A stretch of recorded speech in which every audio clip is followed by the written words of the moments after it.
Welcome to this fun project where we take everything you've learned so far and put it all together by creating this cute little guy. I've yet to decide if it's a monster, a cat or a mascot, but it's lovable and that's all that matters. This will take about 30 to 45 minutes to complete from start to finish, and my inspiration was my new character for my Android app called SMS Plus. Meet Octi. He inspired this lecture, so let's get to it. Start with a new canvas that's 1024 by 1024. Let's set our background colour by using a rectangle. This should be the same size and it needs to be positioned appropriately. At this point, I'm sure you're familiar with the alignment tools. We could have used this existing background layer and filled it with Alt-Delete, but I personally prefer to use rectangles. Next, get the Ellipse Tool and click to set your measurements. We're looking for 500 by 500 pixels. As for the colour, go with FF9536. This is a nice orange that will stand out against our background. Next, we have an important step. When I created this design, I quickly sketched out something that would serve as a guide. I realised that freestyling is hard to do when you haven't created projects like this before, so please download this attached sketch and place it on your canvas. This needs to be underneath your ellipse, by the way, and our goal is to get this body shape right. So lower the ellipse's opacity to about 70% or so. We want it slightly transparent so we can see the sketch. Now, with Ctrl-T, start to drag these handles to a point where it starts to match up with your template.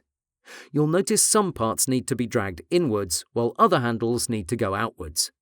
Even so, the result won't be perfect, but we'll enable Warp from the options bar, and this will help us out a lot. Here, I'm not going to use a preset because we have this sketch. The essential part is the lower region, where we need to make it look like this guy's sitting down. So click and drag, but don't worry about being precise on the other side. Take care of the cheek region as well, and you'll soon be flying with it. You could of course skip this step altogether, but your shape won't be as cute in my opinion. We want a fairly chubby character. Okay, I'm done and I'm happy with it. Leave the opacity as it is because we have more work to do. Next, we'll use the pen tool to create all these other components, the ears, the legs, the mouth, and so on. Make sure you have it set to shape from the top left, and if you don't have it selected, change your colour to orange. The code is FF9536. So let's get started with this top left ear. Ideally, this should be created in only 3 clicks. Let's see if we can make that happen. First, I'll start from slightly inside the body layer with a single click. Next, I'll go to the apex of the ear, click and drag towards the upper right. I'm trying to follow this curvature. Remember, you can always hit 7 on your keyboard to drop the opacity to 70% in case you haven't lowered it at this point. Now I'll click somewhere inside the body yet again, but that's not going to be a problem because all the overflowing parts will be hidden behind it.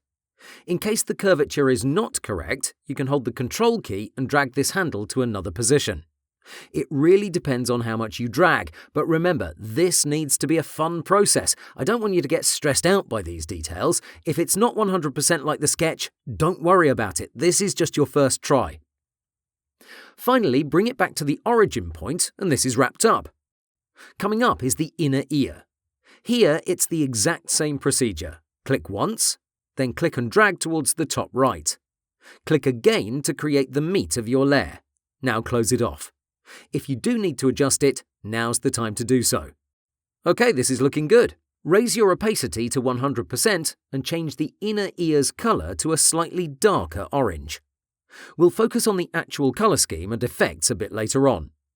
Now it's up to you if you want to duplicate this ear and flip it horizontally. By the way, this is a good time to group and rename your layers. My advice is you create another ear by using the same techniques. Let me do that now. I'll click about 5 pixels inside this layer. Here, I'll go up, click and drag towards the right. Here, if you click again towards the bottom of the ear, your curve might look terrible if your handle isn't in a similar position, so you may want to hold Alt and click on this top anchor point. This will convert it, and it will allow you to change the direction of your shape with ease. The downside is that your ear will be a bit pointy, but that's acceptable in my book. Still, in this case, I'll do my best to make it look like in the sketch. Okay, there you go. Once you're done, repeat the process for the inner ear. Take your time with it, and in case you're having issues, please revisit all the pen tool exercises. Those are valuable lessons that will teach you how to handle these types of shapes. Great stuff. Up the opacity and change the colours if needed. If something is off, remember these are shape layers, so you can always switch to the direct selection tool and nudge any anchor point into a better position. Plus, by following the sketch in the background, you should have no trouble with it. Next, I'll tackle the feet. I'll speed through these elements as they're nothing new. Remember, Ctrl-Z is your friend, so when something isn't right, just undo. And although it looks cool and sexy to create as few anchor points as possible, sometimes you just have to add a few extra ones to get the right look. Okay, this is done. Let me move on to the rest. As I work in the background, I hope you're enjoying the course so far. I've made it my personal mission to create the best possible learning experience, and although some parts are fairly repetitive, like in this case here, I always try to keep it as hands-on as possible. Okay, finally I'll tackle what might be considered its front paws. In this case, after the first one's done, I'll duplicate it and position it on the other side. There's no need for anything special, as these will only be seen at the bottom part anyway. So that means you don't have to worry about how tall these shapes should be, but I advise you to go at least towards the middle of the body layer. Later on, we'll fade them out with a mask, so you'll need enough height for that. Okay, our progress is spot on so far. This is actually one of the hardest parts. After we're done with the pen tool, you'll see we'll be flying through the project. It's a great idea to constantly adjust your colours, because otherwise you won't be able to see any potential issues. For example, the feet should be placed underneath the body layer, so things like this can only be observed if you're constantly adjusting your orange nuances. Let's finish this lecture by creating the eyes. Here, a very low opacity should help you out. Start from the left one and click in the top middle part of the sketch. Click and drag towards the bottom, just where the cheek line is placed. My advice is you hold Alt and you click on this anchor point so we can set a new direction. Great, now click and drag yet again. Always go down as much as it's needed. Here I think I'll use Alt yet again, but that's not a problem. Now, here's where you can be a hero and try to warp this up with only one click, but I'll make my life easier by creating another intermediary point. Good stuff, now I can close it off. That was the hard part. For the rest of the eye, we'll use ellipses. Please note you may need to constantly switch between 100% opacity and something like 20 or 30%. If you haven't changed it already, this custom part should be white. Okay, let's continue. Get the Ellipse tool from the Tools panel, click and input these measurements. The first one should be 99 pixels. This needs to be clipped to the custom shape we just drew. Now change its colour to 006D8A. This is a nice shade of blue that will create a contour. The next shape can be created with Ctrl-J. Resize it to 97 pixels or so, and this needs to be clipped as well. Now ideally, you should have somewhere between 2 and 4 pixels between these shapes, so do your best to nudge this top one into place. Make your life easier by changing its colour to 219DC6. This will help you out quite a lot. Finally, click and create a 45 pixel circle that's pure black. Position it in the centre of these two existing ellipses, and we're good to go. Oh, it seems I forgot about this small detail which makes the character that much more appealing.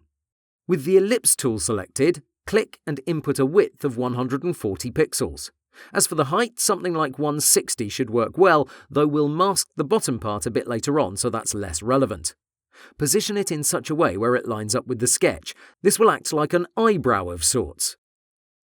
Okay, let's wind things down and do a quick check. Take a look in your Layers panel, and at this point it's likely to be a mess. Take a minute and clean it up. Check your colours on the canvas and see if everything is looking right. Now's the time to max out the opacity. Once everything has been handled, group all these eye layers. Now duplicate it and place it on the right side. Finally, use Ctrl-T and flip it horizontally.